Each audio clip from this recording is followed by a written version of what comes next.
இந்த வீடியோவில் நம்ம எப்படி உரம் கொடுக்குறதுன்னு பார்க்க போகிறோம். இப்போ வந்துட்டு வாழை மரத்துக்கு உரம் கொடுத்துட்ருக்கோம். பாருங்கள், இதுதான் வாழை மரம்.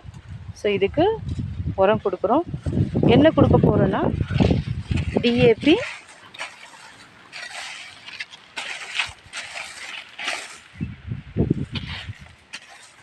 அது கூட பொட்டாஷு, யூரியா கலந்த உரம் தான் கொடுக்க போகிறோம்.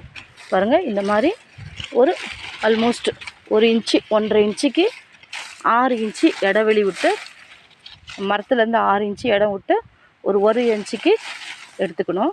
இது வாழை மரம் சுற்றிலும் எடுத்துக்கணும். இப்போ நான் ஒரு சைடுக்கு மட்டும் தான் காமிக்கிறேன். அதுக்கப்புறம் இங்கே பாருங்கள், டிஏபி, யூரியா, பொட்டாஷ் மிக்ஸை வந்துட்டு இந்த மாதிரி இந்த பள்ளத்தில் போட்டுடணும். அதே மாதிரி மரம் சுற்றிலும் பண்ணணும். ஸோ நம்மளுக்கு ஒரு சைடு மட்டும் பண்ணி காமிக்கிறேன். போடணும். ஸோ போட்டுட்டு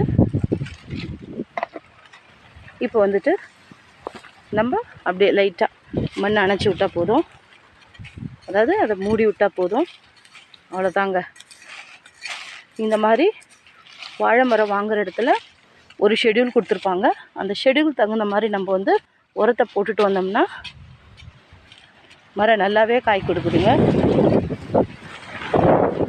ஸோ நீங்கள் இயற்கை உரம் கொடுக்கலான்னா கொடுக்கலாம், மாட்டு சாணம் கொடுக்கலாம். ஸோ அவ்வளோதாங்க, ஆயிடுச்சு. அடுத்த வீடியோவில் பார்க்கலாங்க.